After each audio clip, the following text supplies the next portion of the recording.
Got to wait about 30 seconds here till we get our live stream. That holding call on the pick six in the Western game. Yeah, that's my other life.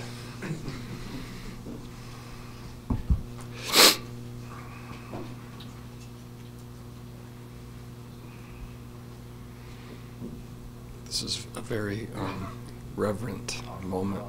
Doug, you have nothing to add? This is your time to shine, Doug.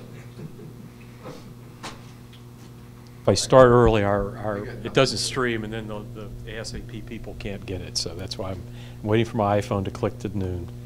You had the opener. We will have the Virginia Tech kickoff time for you in about 15 minutes. You already know. You know. You can just tell us. It's not streaming yet. That's right. It's not streaming yet. We could all just be ready to send it. You know. Does Coach Heaven forbid you guys ever trusted us with anything. I got other stuff on. Not worried about 2 weeks from now. He may not know.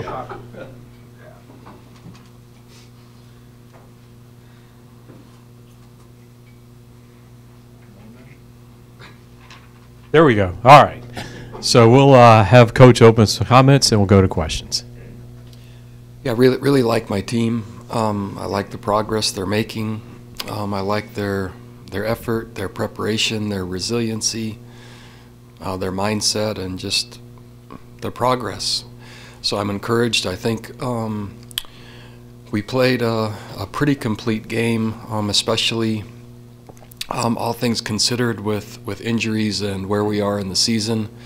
I thought our offense was more diverse than we had been in terms of touches and different players being able to contribute. It was really good to see Joe Reed be able to not only score special teams wise, but offensively. That added element is something we've been hopeful for and looking forward to for a long time. And so I'd love to see Joe complement Alameda and Hassis and Bryce and Jordan Ellis. Evan Butts, that becomes more powerful and more dynamic of an offense to stop. The point production certainly was effective. Defensively, the turnovers on the 1 4th down stop, which I always count as a turnover, I thought those were critical. Devontae Cross in kind of his debut, I thought did a really nice job. Tommy Christ in his debut battled hard as well. So the players that were filling in, I thought it was a nice starting point for them. I also thought both Juan and Brenton Nelson, while not being 100%, they tried really hard and helped our team. Our punting game was effective. I think field position, especially in us pinning Liberty the number of times we did, creating long fields for them. In addition to our kick returns, certainly the field position was won through special teams. So collectively, a lot to take from that game. Still things to work on in terms of consistency. Defensively, the first half especially, with adjusting and fitting some of the runs that Liberty was using. So that took us a little bit of time to get to the second half to correct. But overall, a really good game and a nice launch point for the final 2 ACC games going into Georgia Tech on the road this week. Is it especially important this week that the scout team offense gives the defense a good look, because this offense is so unusual in the ACC, and also you have some more options, I think, now to run that quarterback role that Hayden Mitchell did last year? Have you decided who's going to get the call with that?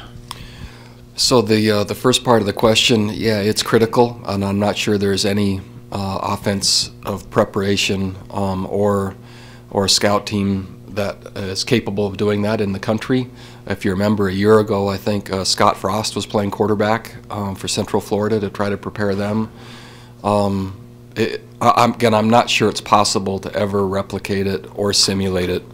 But some years it's better than others, and sometimes late in the year especially the challenge is greater as you start running out of linemen and just simply football players for the preparation that it takes to be ready for an opponent. So we're still considering who might be in that role this year. But again, this is, I think, however many years I've been a head coach, I think we've played the option every year over that entire span, and have had pretty good success. So we'll do the best we can to simulate that look through kind of the tried and proven methods over time with the existing resources we have. Coach, you've mentioned that you faced the option since back in New Mexico State against the Air Force. Would you say it's the most difficult offensive scheme for you to prepare for? I'm not sure I can say it's the most difficult. I would say maybe it's the most difficult within the time frame you normally have and with the resources you normally have to prepare for it. I heard a statistic the other day. I think Georgia Tech has played in 20 of 22 bowl games, or bowl games 20 of the last 22 years. So that would lend credibility to your question that most teams aren't quite able to prepare well enough within the time frame given to be able to have consistent success. And the option teams, over time, the preparation model usually tilts in their favor enough to allow them to play postseason consistently. And obviously we don't see Georgia Tech employ the forward pass very often, but Marshall threw a long touchdown pass last week. How do you make sure your defense doesn't kind of get lulled to sleep defending the run and give up that long pass? Yeah, it's always a challenge for any pass team primarily that then chooses to run. Sometimes those work well, and for teams that run almost exclusively, when they throw it, it's a surprise. And you do the best you can to take away what a team does primarily, and then you do your next best to address their complements, and that's what we'll do with this one. Obviously, you've had success against Georgia Tech's option. Did you learn anything from the Navy game? Yeah. Why was there such a difference? There was really, man, a valuable takeaway, and again, I love playing option football just because, again, the way that I frame it to my team, it's an occasion to rise to. It's a challenge. It stresses you in about every way, and that's where growth happens, not only for individuals but teams. And so, yeah, the Navy game helped us in so many ways. Their version, even though Kenny Niumatalolo is a Paul Johnson protege and understudy, it doesn't mean the schemes were identical, or were they identical in that game. And then unique set of circumstances with our team having the first chance to play postseason, and just kind of where the mindset was as I was working to help us prepare and develop. So I would say not only were there some subtle scheme changes, but there was certainly some mindset and cultural things we were working through as we build the program. And I think the combination of both those really was about equal in terms of the outcome. The last point I think I'll make is when you play an option team, you certainly have to score, and it's better if you're able to maintain possession of the ball and score. And so one of the biggest contributing factors for that game, if we're talking about the postseason a year ago, was our inability to hold on to the ball, to move it with any effectiveness, time of possession, and points. And so when and if you're going to beat an option football team, the complementary nature of how you play the game, it has to be in place. You can't just be one side or the other. And in that game, we didn't really have a strong showing from any of our sides. But when you consider if you are going to have a model to beat an option football team, it has to be offense, defense, and special teams. It cannot be one-sided, in my opinion. Jeff was asking about the scout team, and I'm curious, because of your numbers on the defensive line in particular, how do you balance the working on cut blocks versus you can't afford to lose anybody? Yeah, it's really challenging because if you lose players in practice, practice is not as important as the game. But if they're not prepared for the game, that's usually 1, 2, 3, or 4 series before you figured it out, and sometimes that's too late in terms of points. So, yeah, over the years we've developed a lot of unique ways to practice that we think helps us prepare. It's not perfect, but to address just what you're talking about. And it takes a lot of innovation and a lot of simulation without injury. But we can't afford one more player to go down at defensive line. And certainly they have to be ready to play for this game. So, yeah, we've looked at methods in the past for how to do it, and we're through the policy manual and all the records we've kept, there's some answers in there, and hopefully that they'll be effective. And in terms of the way some of those young defensive linemen have come along, kind of I guess, bad timing to suddenly throw triple option at them, but what have you seen from the development of some of the younger guys, Tommy, et cetera? They're developing. So basically Tommy Christ and Jordan Redmond and Aaron Famui, and I'll put Dylan Thompson in that mix, even though he's a grad transfer. He hadn't played much. He's still learning and adjusting to our culture and the expectation and the effort. And so really you have Eli and the other four who are at similar places, and that is, I would say, close to where Richard Burney was a year ago as he moved from tight end. And so this would be, it'll be a trial by fire for all of them in terms of their first look at option football, and that's a lot to be learned. Bronco, you mentioned scheming defensively to stop primarily a team's strength and then kind of secondarily paying attention to what else they could do. Have you guys been slow to adapt to that sometimes in games this year? Like Liberty ran a lot when that wasn't obviously what you guys were anticipating. So I think we were effective in identifying exactly what was happening each play and what needed to be corrected. Sometimes then it takes players' experience level and concentration to then take the feedback and apply it the very next play. And so there was very little adjustment schematically that happened at halftime that didn't happen after the first series. But it did take time for the players that were corrected to then adjust and apply. It took about a half before they did. And you mentioned the time of possession thing. When Georgia Tech played at Virginia Tech scored in 3 plays on one drive, 5 plays on their second drive, and at the end of Georgia Tech's second drive, they'd run like 27 plays to Tech's 8. The defense was already kind of gassed. And with your numbers, how important will like third down be in this game? Yeah, it's not only third down, but it's fourth down. You really have to consider when you play option football that every drive is 4 down and every field position is 4 down territory. If you don't frame it that way, then the mindset of your team can be affected when they think they made a stop on third and they go for it and get it. And so the wear and tear of the ups and downs of a normal third down stop against option football, you have to consider fourth down, third down. And when you make that transition and just take that matter of fact, it gives you a better point of reference. If your offense scores quickly, great that you get points, and especially if you get points early, it doesn't mean option teams can't come back from deficits. I think that's a myth. It makes it harder, but they certainly can. However, points and time of possession is the ideal when you're playing option football, and then your special teams and where the opponent starts with the ball. All of that's a collective, and so in my experience, the best way to have success against option football isn't just, and usually the focus is on just the defense. That's one of the 2/3. The other 2/3, I think, are rarely talked about enough, and the defense is given disproportionate value, and the other 2/3 actually controls more of outcome than what we, I think, consider in those games. Brenton Nelson went from walk-on to ACC Defensive Rookie of the Year. He had the big fourth down breakup the other night. Has his role changed this season in the secondary with Quinn gone, and has he elevated his game this year? Yeah, Brenton has elevated his game.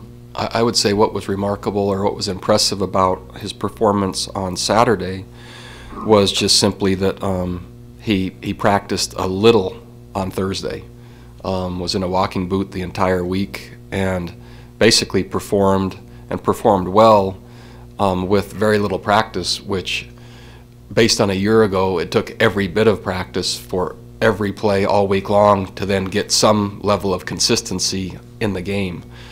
And so the maturity is certainly helping, his production is helping, and we had to have a strong performance from him as well as Juan, and I wasn't sure Brenton would play at all, and that helped Devontae to be surrounded by those two, knowing that Joey was out.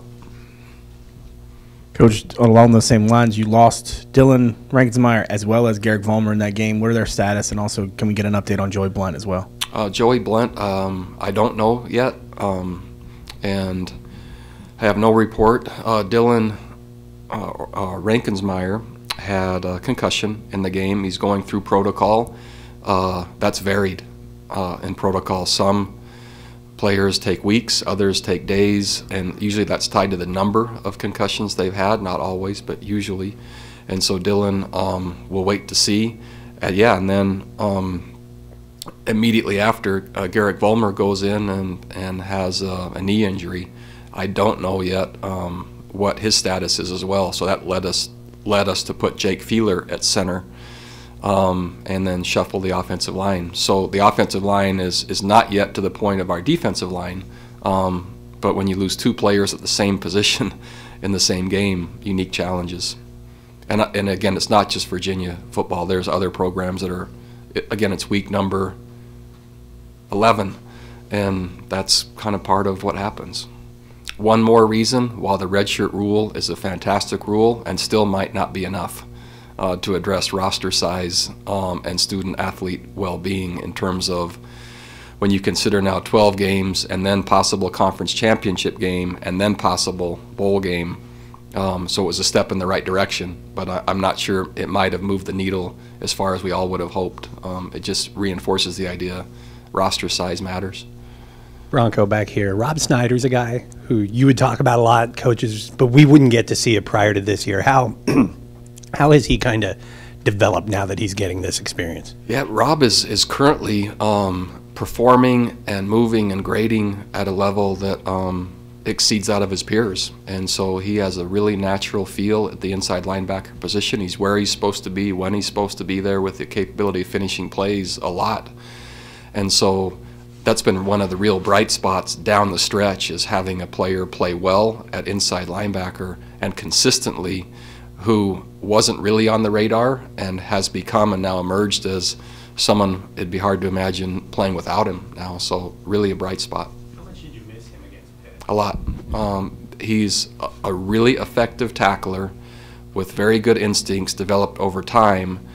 Really nice focus on where his keys are, and against non-traditional run teams, Pitt, Georgia Tech, where you put your eyes is really important, and he just happens to have developed over years of practice and to where it's become instinctual, and he's very consistent. So certainly we missed him, and we're certainly glad he's back for this week.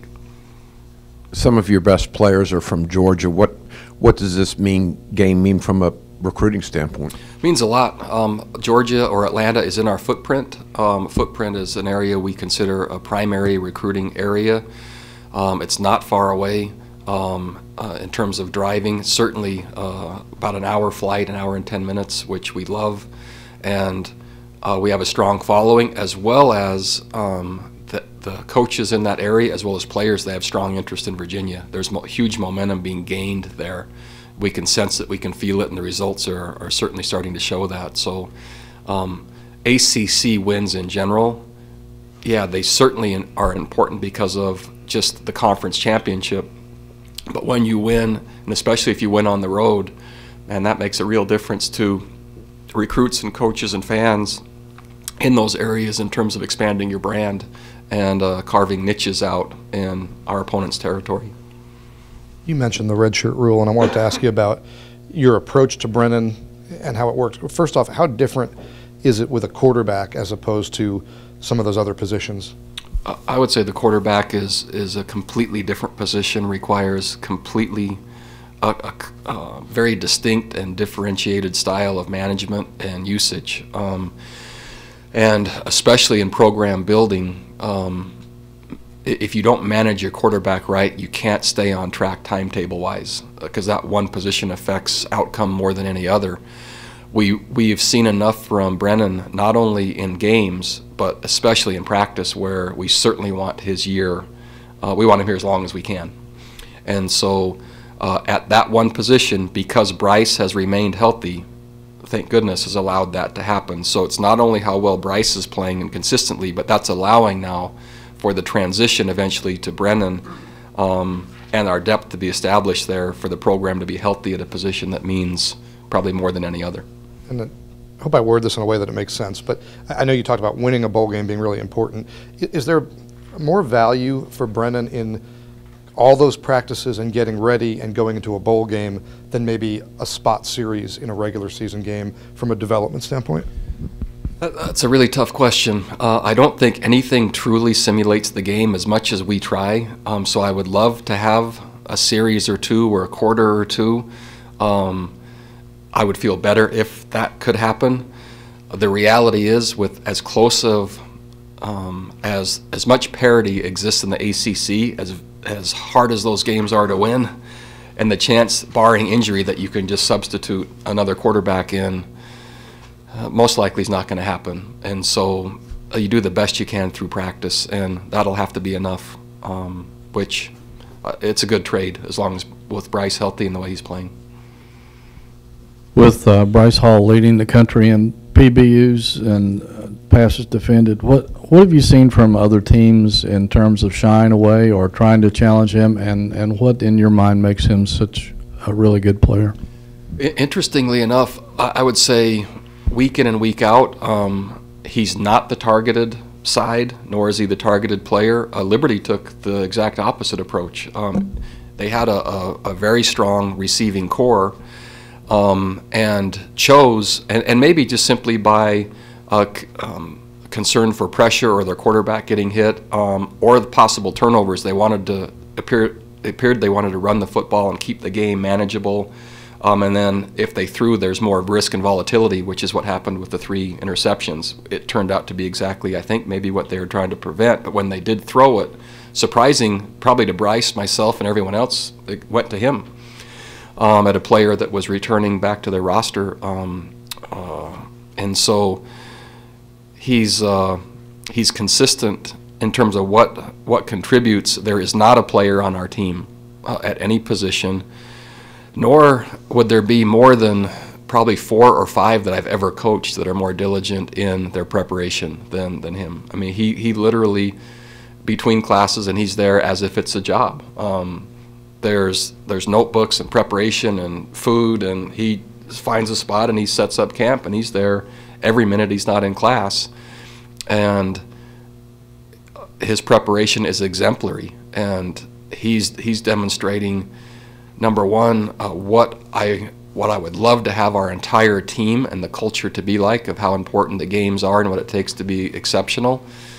He's giving a real story and a real model for what that looks like. And again, in my entire, being an assistant coach and a head coach, I can't think of more than 4 that are equal to the investment he's making in his preparation. Bronco, a little bit of a bigger picture question.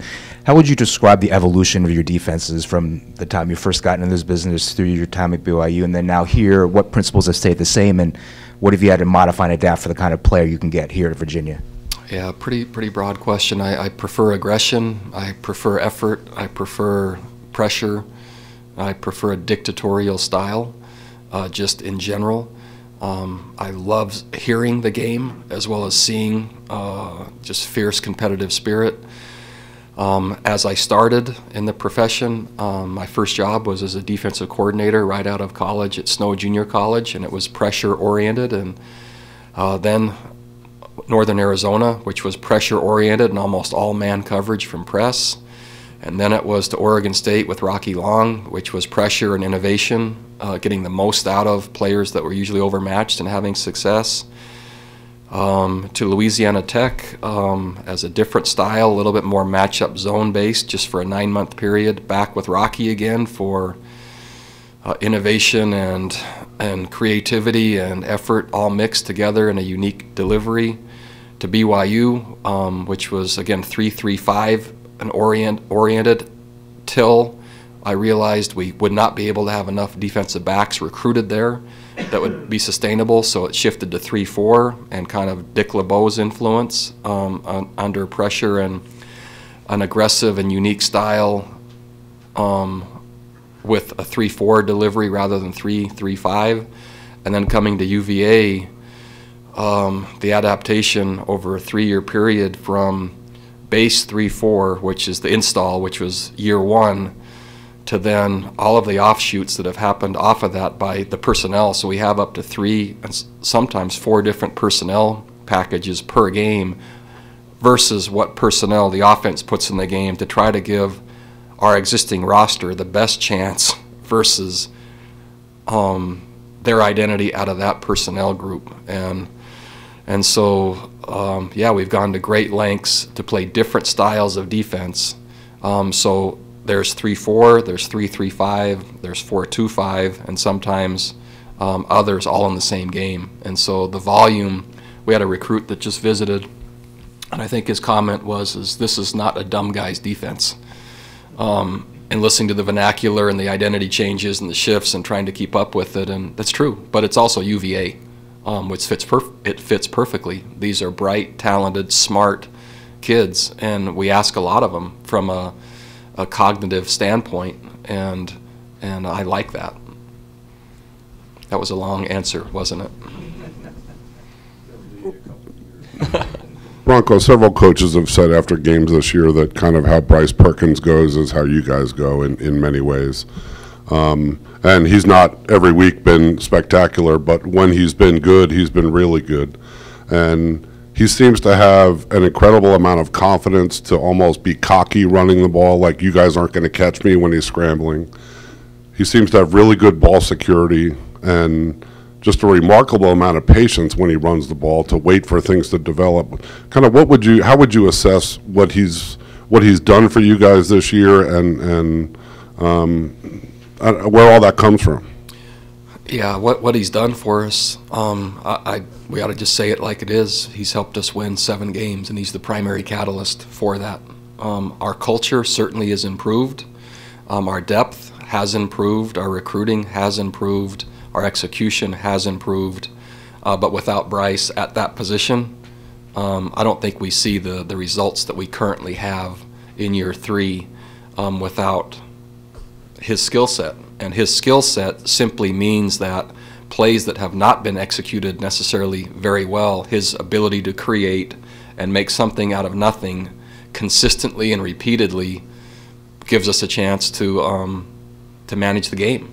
And then when we do block and when we do execute at a high level and he's able to play the position within the system, then that's even better. So he's been able to help us progress within the core of what we want to do, and then his ability to create outside of that helps us win. And as he goes, certainly our team goes. It's easy to see. When you talk about the culture change, how important has it been that he's elevated himself to kind of a captain status, and he arrived here with no knowledge of what the culture was, kind of what you discovered against Richmond? He had no background in any of that, so he just kind of brought his own expectations. And how important has that been? You know, one of the things that I've noticed about our grad transfer, like offensive linemen, or in this case a transfer from a junior college, is they come with an urgency and a very different timetable of what they want to do and when they want to do it. And I like that. And so some of the players that had been in our program over time as we inherited, their timetable and urgency just wasn't quite the same. And then as players were added, not only as transfers, but as junior college transfers, and then first-year players where we played 17 of them last year and still have a really young roster, we're bringing players into play. And so the urgency of who we bring is really important. When you have your quarterback come as a transfer with the clock ticking, and I remember a comment, I was speaking at Spring Socials, and one of the comments in a negative way was, when are you going to get done playing rent-a quarterbacks? Because we had Kurt Bankert and now we had this one. And really, I would argue that without those two, this program wouldn't have been turning as quickly now in back-to-back bowl years and a winning season and et cetera. And the urgency of them and the preparation and the excellent recruiting of finding the right kids to lead at that position, I think it's been really imperative. And so to answer your question and try to summarize it, the urgency they come with helps them adjust and adapt to the culture, because in a way, if they don't, what are they going to do? This is kind of a last stop after they transfer. So they come wanting to contribute, wanting to learn, wanting to adapt. Bryce's personality has just made all of that with poise and with grace and effortless, because it's who he was anyway. And sometimes we miss in terms of the personality. With Bryce, it was just an absolute perfect fit. Everyone sees the on the field, but his influence, as you mentioned, and I think it's fair, raising himself to captain status, the team knows that, and they would probably acknowledge that same thing. I was asking about Tim Harris, and he's got the NFL measurables, and, Yes. and people might say he hasn't lived up to kind of the hype or the expectations. What have you seen from him in the time you've been with him, and then specifically this season?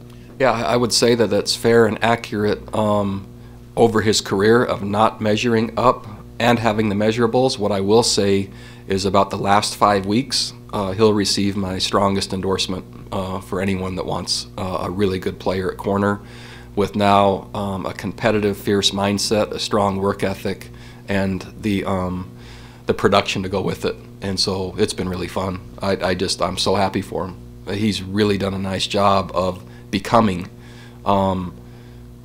just a diligent and determined and more durable football player. You mentioned, Hank, the urgency for, a grad transfer.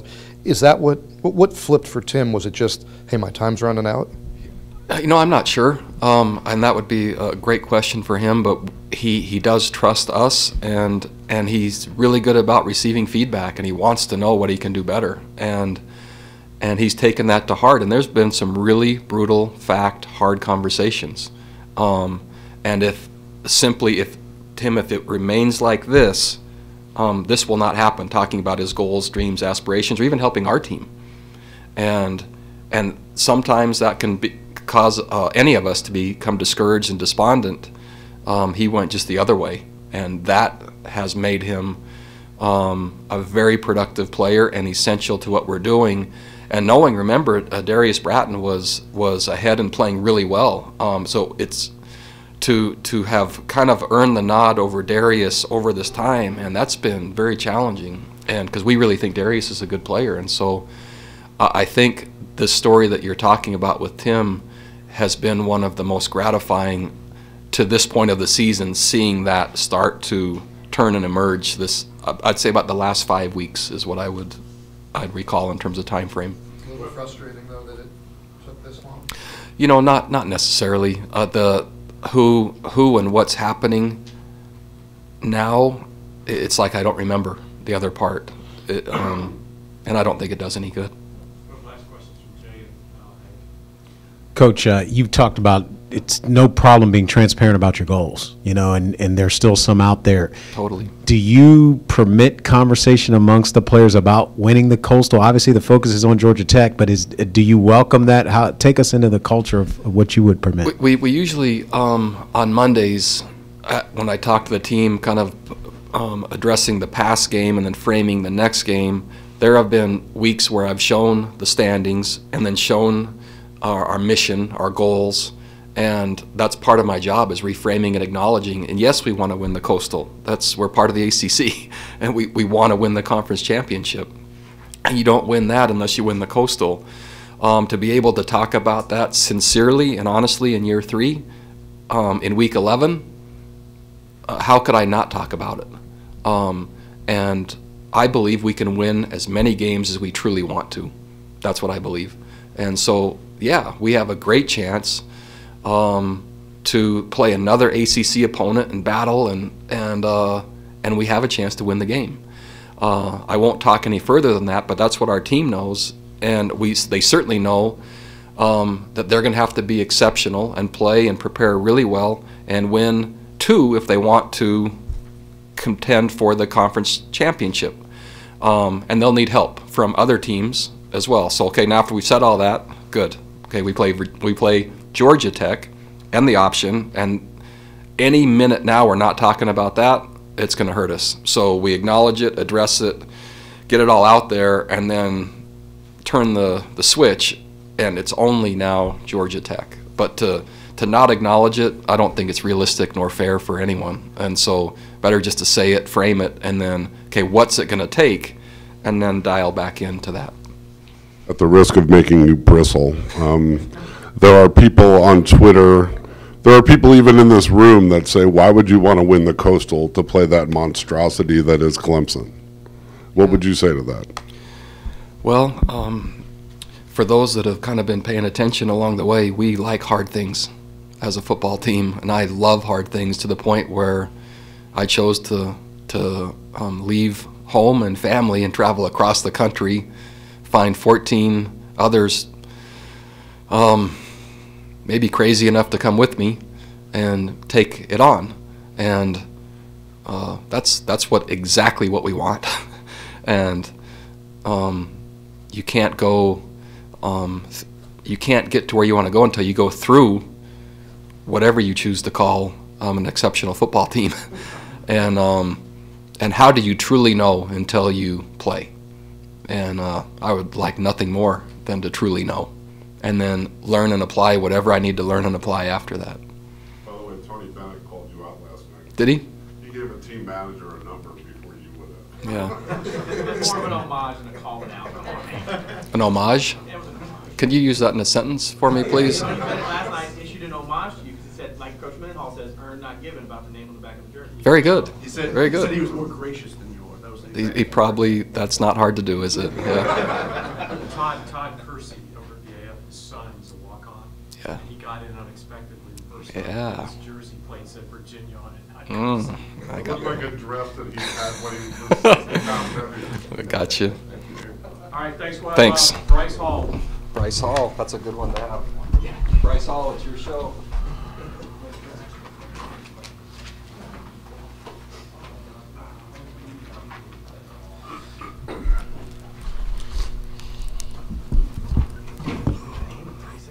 You switched to cold weather gear? Yeah. About that time. Yeah. I'm curious, as a teammate, what has Tim Harris been like in your time here? Man,